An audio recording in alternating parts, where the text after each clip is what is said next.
കൊടും criminal Govindachami jail ചാടിയതിൽ വീഴ്ച സമ്മതിച്ച jail വകുപ്പ്. കണ്ണൂർ സെൻട്രൽ ജയിൽ അധികൃതർക്ക് വീഴ്ച ഉണ്ടായിട്ടുണ്ട്. ജയിൽ ഡിഐജിയുടെ അന്വേഷണ റിപ്പോർട്ട് അനുസരിച്ച് തുടർ നടപടികൾ ഉണ്ടാകുമെന്ന് ജയിൽ വകുപ്പ് മേധാവി ബൽറാം കുമാർ ഉപാധ്യായ ന്യൂസ് മലയാളത്തോട് പറഞ്ഞു. 3 പ്രിസൺ ഉദ്യോഗസ്ഥരെ സസ്പെൻഡ് ചെയ്തതുകൊണ്ട് വീഴ്ച മറയ്ക്കാനാവില്ലെന്ന് UDF കൺവീനർ അടൂർ പ്രകാശ് പ്രതികരിച്ചു. അതീവ സുരക്ഷാ ജയിലിലെ വൻ വീഴ്ചയിൽ നിരവധി ചോദ്യങ്ങളാണ് ഇതിനകം ഉയരുന്നത്.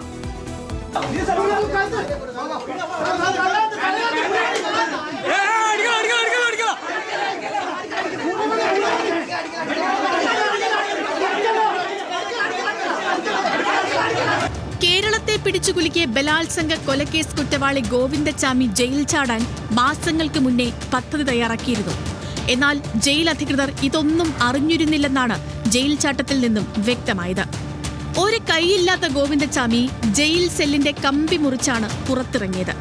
ജയിലിന്റെ മതിൽ ചാടിക്കടക്കാനായി തുണി കൂട്ടിക്കെട്ടി ഫെൻസിംഗിൽ കെട്ടി അതിൽ കയറി 7.5 മീറ്റർ ഉയരമുള്ള മതിൽ ചാടി jail DGP Kannur central jail സന്ദർശിക്കാനെത്തുന്ന ദിവസം കൂടിയാണ് ഗോവിന്ദച്ചാമി ജയിൽ ചാടിയത്.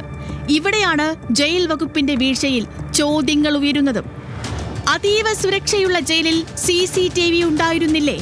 ഉണ്ടെങ്കിൽ അത് രാത്രിയിൽ പരിശോധിക്കാനാളില്ലേ? മതിൽ ചാടാൻ കൂട്ടിക്കെട്ടിയ വസ്ത്രങ്ങൾ എവിടെ നിന്ന് കിട്ടി? ഫെൻസിംഗിൽ വൈദ്യുതിയില്ലാത്തത് വീഴ്ചയല്ലേ? രാത്രി സമയത്ത് ജയിൽ പരിസരത്ത് പട്രോളിംഗ് ഇല്ലേ? അതിനപ്പുറം ഗോവിന്ദച്ചാമി ജയിൽ ചാടിയ വിവരം അധികൃതർ അറിഞ്ഞത് മണിക്കൂറുകൾ കഴിഞ്ഞാണ്. രാവിലെ പരിശോധനയ്ക്കിടയിലാണ് ഗോവിന്ദച്ചാമി സെല്ലിലില്ല എന്ന വിവരം പോലും മനസ്സിലായത്. ജയിൽ അധികൃതർക്ക് വീഴ്ച ഉണ്ടായിട്ടുണ്ടെന്നും കൂടുതൽ ജാഗ്രത പുലർത്തണമായിരുന്നുവെന്നും ജയിൽ വകുപ്പ് മേധാവി ബൽറാം കുമാർ ഉപാധ്യായ ന്യൂസ് മലയാളത്തോട് പറഞ്ഞു. CCTV ഇല്ലാത്ത നമുക്ക് ക്ലിയർ ആയി അറിയില്ല എത്ര മണിക്ക് ചാടി. പക്ഷെ 4 കാലം വരെ പുള്ളി അവിടെ ഉണ്ടായിരുന്നു. ഒരു സ്ഥലങ്ങളിൽ മിസ്സാവും, 2 സ്ഥലങ്ങളിൽ മിസ്സാവും. എല്ലാവരും ഈ കൺട്രോൾ റൂമിൽ ആൾക്കാർ ഉറങ്ങിയുണ്ടായിരുന്നു. കണ്ണൂർ സെൻട്രൽ ജയിലിലെ ചതുരാകൃതിയിൽ ക്രമീകരിച്ചിരിക്കുന്ന 10ാം ബ്ലോക്ക് ജയിലിനുള്ളിലെ ജയിലിലാണ് ഗോവിന്ദച്ചാമിയെ പാർപ്പിച്ചിരുന്നത്. 10ാം ബ്ലോക്കിന് മാത്രമായി പ്രത്യേക മതിലും ഗേറ്റുമുണ്ട്. പുറത്തിറങ്ങിയാൽ 4 ഭാഗവും ചുമർ മാത്രം. അകത്തെ ചുമരിന്റെ സമീപം 10 അടിയോളം ആഴത്തിൽ കിടങ്ങുണ്ട്. ഒരു ഹെഡ് വാർഡനും 2 വാർഡനും മുഴുവൻ സമയ നിരീക്ഷണ ചുമതല. ഗോവിന്ദച്ചാമിയെ സെല്ലിൽ നിരീക്ഷിക്കേണ്ടിയിരുന്നത് 4 ഉദ്യോഗസ്ഥർ. രാത്രിയിൽ ഡെപ്യൂട്ടി പ്രിസൺ ഓഫീസറും സ്പെഷ്യൽ ഗാർഡും അപ്രതീക്ഷിത നിരീക്ഷണം നടത്തണം. എല്ലാ ദിവസവും സെല്ലിൽ കയറി ആയുധങ്ങളൊന്നുമില്ലെന്ന് ഉറപ്പുവരുത്തണം. എന്നാൽ ഇതൊന്നും ഗോവിന്ദച്ചാമിയുടെ കാര്യത്തിൽ നടപ്പിലായിരുന്നില്ല എന്നാണ് ജയിൽ ചാട്ടത്തിൽ നിന്നും വ്യക്തമാകുന്നത്. ജയിലിൽ നിന്നും പ്രതിക്ക് സഹായം ലഭിച്ചിട്ടുണ്ട് എന്ന് ഉറപ്പാണെന്ന് കൊല്ലപ്പെട്ട സൗമ്യയുടെ അമ്മ ന്യൂസ് മലയാളത്തോട് പറഞ്ഞു.